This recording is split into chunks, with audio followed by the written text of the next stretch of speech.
DK, JSN, Tyler Lockett. I know they were missing Kenneth Walker. That's a big piece. I mean, even though the running backs look pretty good, I was getting pissed off early on. Yeah, that first Charbonnet game, looked like bro, they're gonna run he for looked like 300. beast mode, dude. I was like, I almost tweeted. I was like, it's a little early. I'm gonna let that one sit for a minute. But no, I mean, Caleb Williams, and he deserves so much better.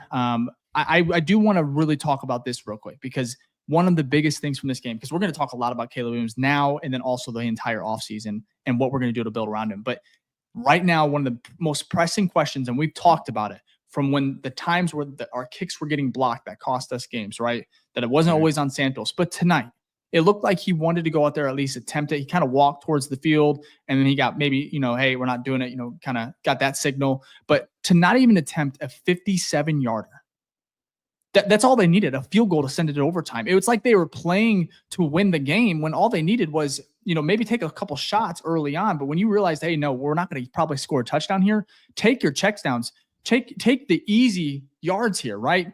It was just so bizarre that they, weren't even trying to get a few more yards for Santos, but also didn't even allow him to kick it on that 4th and 10. So for me, I mean, I tweeted it. I think a lot of people have actually felt the same way.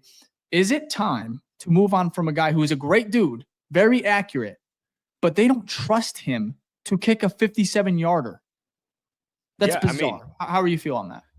No, I mean, I think it's fair. We had this discussion after the second field goal block, back-to-back weeks, right? So we've definitely had this discussion before. I was more on the side of keep them, and I totally understand that. I understood your guys' perspective of, moving on. At this point, I wouldn't be opposed, right? You've seen it now 3 games, whether it's his fault or not, right? It's the talent that he has. You're not in a position to give yourself an opportunity to win the game. And then when you are in that position to make kick them, the trajectory is too low and it gets blocked. So the problem, though, that I have with the discussion, not that you're asking it, there's nothing wrong with that, is there's so many holes on this team that, realistically, this doesn't happen in 4 or 5 of the games if we have an average offensive line.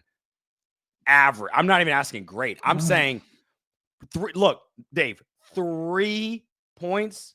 The fact that you're coming down to your kicker, replace them. That's totally fine. But if you don't figure out your offensive line, your kicking stuff doesn't matter.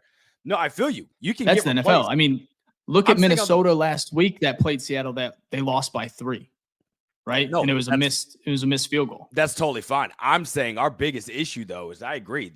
Cairo, you can replace him, whatever. That's great. But if you're talking about where that money needs to go first, it should go to the place which got your quarterback sacked 6 fucking times. Let me see here. So his cap hit, they signed him to a 3-year. I think a 3. Yeah. What was it, 20? No, I'm sorry, 4-year. This is fucking Ryan Poles, dude. 4 years, $15.9 million contract, $9 million guaranteed. You can cut him. Let's see here. So if you cut him pre-June, you save it would be $2 million in dead cap space. If you cut him post-June, it would be $1 million. And if you trade him, I mean, you're saving. You're not going to be able to trade him. But all I'm saying right now is that move does not look good. However, I know you're talking about putting money, right? Throwing money at a kicker. You don't have to. I guarantee you right now, you can go sign somebody off the streets that can kick it 60, 65 yards. He may not 65. Be accurate. He may not be at. 65 is crazy. 65 is crazy. Right now, there are kickers right now. I'm not talking about, when I say off the streets, I'm not talking about like me or me. I'm talking about okay. Waiting for the shot in the NFL kind of training. There might be guys who can kick 50 yards, 55. I get that. I'm talking about there's elite athletes. Yeah, some people from college, there's tons. But there's kickers, yes. So there's 60. They can do it, man. They can do it with ease because that's just the league we're in right now. Kickers just are able to. I mean, they're pushing. I think someone attempted almost a 70-yarder. 60. So for me, last week, it's a little embarrassing. It's such a Bears thing right now that we can't even. Most teams would be like, we're in field goal range, right? No, not when it comes to Chicago. So I mean, if this was a really important season, like where this game mattered. Now, it sucks again. Yeah, we're scoring 3 points. I get that, Vicky. But it's like you want a guy that can at least put you in the spot where it's like, hey, this has been a hell of a game. We've played absolutely terrible. But, hey, we're going to go in overtime here because you can make this 57-yarder with ease. Or at least just make it. I'm not even saying like you have to clear it. But just be able to attempt it one, have the confidence, and then also just put it through the uprights would be nice here. So I agree with you 100%. My only concern is, and I think this is just the pessimism in me right now, right? Because of watching back, like this 4 years of just not winning football, is that we let him go, which is fair. And then we can't find something that is better. And maybe I'm crazy, Jack. I don't know how you feel about this, Vicky. I'm okay with it. Santos is a great dude. He is accurate, but I want him to be someone else's problem where they don't feel comfortable kicking from 55 or 50 sometimes with the wind. I don't care. I'd rather have a guy that has a leg and maybe up and down right now. I can't do it. I can't do it where it's like we can't even attempt a field goal in a normal situation for any other team. It's alarming. Jack, give your opinion. That I actually have a transition because I think it's a good comparison. Yeah, let Tory Kaler kick it. That's a great comment in Pearl right here on YouTube. Sorry, Jack. That right there. Seriously, train him. Let's see. Let him kick those 50, 55, 60 yarders. Maybe we can have a 2 kicker game here or something like that. Might as well, bro, at this point. Oh, that's funny. Jack, what's your thoughts on it? Even though I think I'll let you get right into the transition. Cairo Santos, good guy. I don't give a fuck. He could be the worst guy. He could be the greatest guy. He could be God. I don't care. Get him out of here. The NFL is not a fucking 40-yard field goal league anymore. It's not. Make a 57-yarder. It's not even the fact that he missed. It's the fact that the coaching staff was like, this motherfucker can't make this. There's no way this goes in.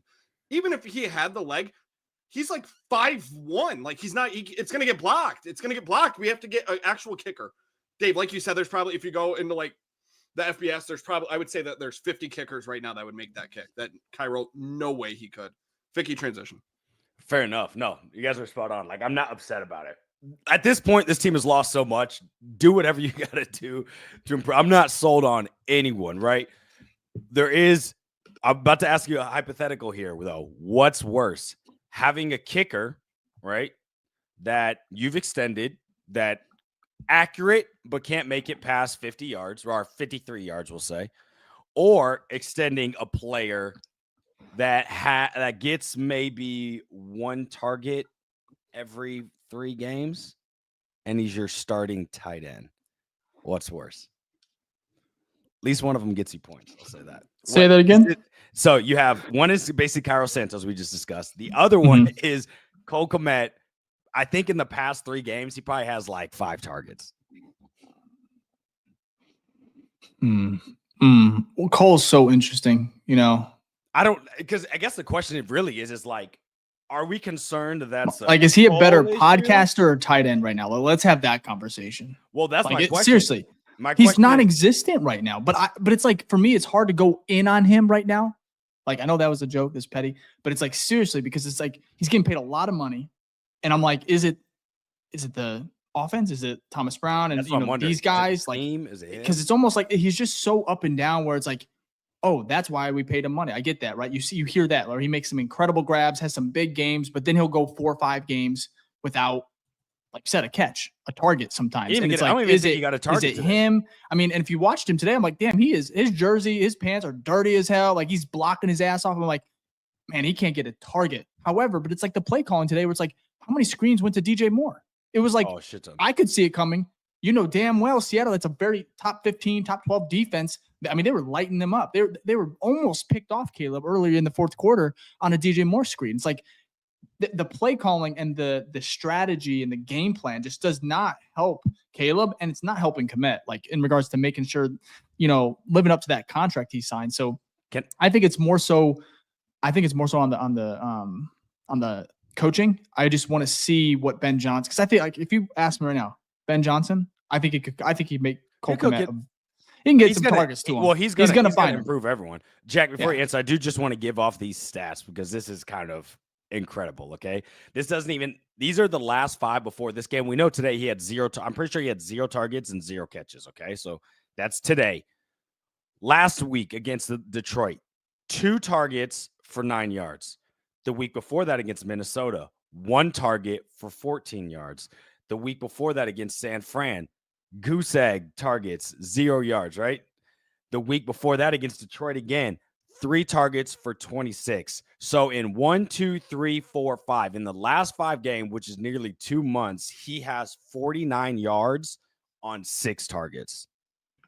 It's got to be the coaching. It's got to be the game planning. There's just because Komet is a good player.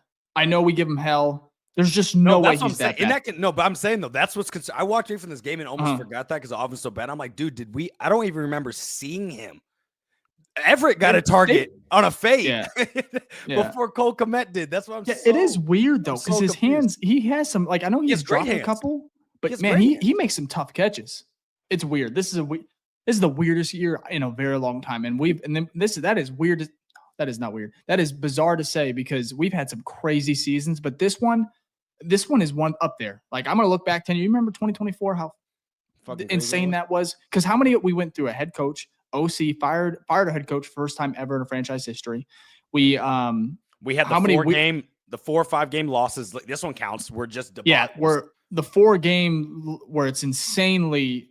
You should have won those games, but you lost in miraculous ways. We got the Hail Mary that the Commanders fans are going to talk about for 100 years. Back-to-back block field goals. Back-to-back. Yeah. And then on Thursday night in front of the whole country, the day after Christmas, you score 3 points and you still can't manage your timeouts correctly. You're also – and a little bit is on like Thomas Brown. He may be a head coach, but God, I think it's gonna be another 10 years because he is just shitting the bed. Or just not. Go start or someone Matt that's a good really fucked him because he is like the spitting image of Matt Eberflus in regards to philosophy. Like he's playing scared, dude. Like he's making those like the same mistakes that Eberflus had. And then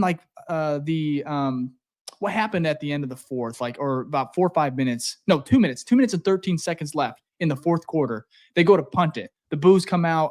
I actually understood. I was like, okay, defense playing well, field position. I'm like, I was still pissed off. I was like, let's see Caleb do it. Then they waste the timeout, right? Yeah. And I'm like, oh my God, if they don't get this, he might be fired. Like they may fire him. Like it's the same shit. The season. Yeah, like they may do it. I hope they do. But then he gets bailed out. But it's like then the situational play calling is just it's laughable at this point because it's like I don't know, man. There's not much to say. I think it has to do with the kicker as well. Because like for me, if you understood, okay, our guy can hit from here. I think you're handing the ball off to DeAndre Swift on a half-left draw right there. Yeah, right. You're just get me 3-4 more yards. I feel confident. He can hit this right. And so, but then you don't have that type of confidence in your kicker. Matter of fact, I mean, they waved him off for a 55 or 57 yarder or whatever it really was.